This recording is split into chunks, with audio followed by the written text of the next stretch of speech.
The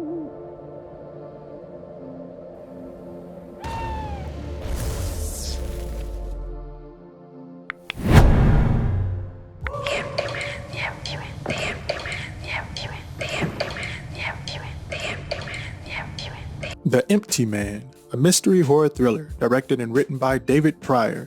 This is a new upcoming director who is unfortunately having terrible luck by having his first feature-length theatrical release during a pandemic. God damn! Noob. I mean, a lot of films are having a tough time right now, but it seems like to me that this one just has to hit different with it being his first feature-length film and all during the pandemic. Just seems rough. But anyway, The Empty Man is about a series of mysterious disappearances in a small Midwestern town that might be linked to a supernatural entity. So The Empty Man is a film adaptation of a 2014 comic book series written by Cullen Bunn. Now, I've never read the comics before, and maybe someone who has can comment down below to let me know how accurate it is, but it seems like the film adaptation encountered quite a few challenges trying to establish a solid exposition, and I don't know if the comics were the same, but establishing that solid exposition was definitely something that the film desperately lacked, in my opinion. But like always, I'll start with what I actually enjoyed about the film first. Starting with the cinematography. The production and cinematography was straight. This is definitely some of this cinematographer's better work, and I know I'm going to butcher his name, but I'm going to try. It's Amastis N. Mitchells. I'll show some of his work on the screen so you guys can check it out. There was some solid visual storytelling throughout this film, which actually ended up being some of the more entertaining scenes throughout the film where there was very little to no dialogue. They actually did a really good job doing that. And for the film score, it was nothing special. I mean, it's a horror movie cliche theme music. Yeah, although good sound design, but I just didn't care much for the normal horror cliche theme music. Nothing special. Now about the exposition, and this is sort of something I probably should have covered a little early on in the review, but fuck it. So we follow James in the film, played by James Badgedale, who's an ex-cop who's trying to find a missing girl in this small town. And to me, his character was just dry.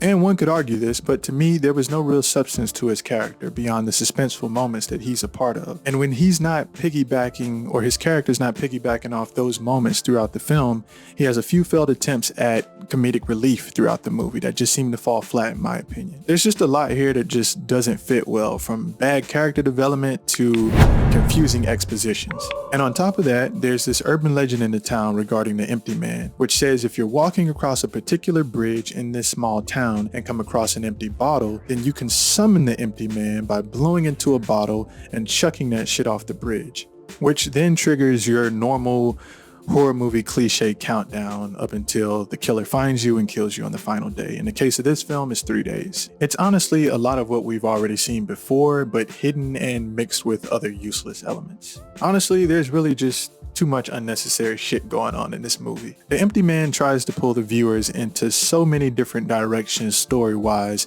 to throw us off, and in the process it feels like it throws itself off. And the film has a 2-hour plus long runtime that just drags major ass from beginning to end. So I gotta give The Empty Man a 5 out of 10.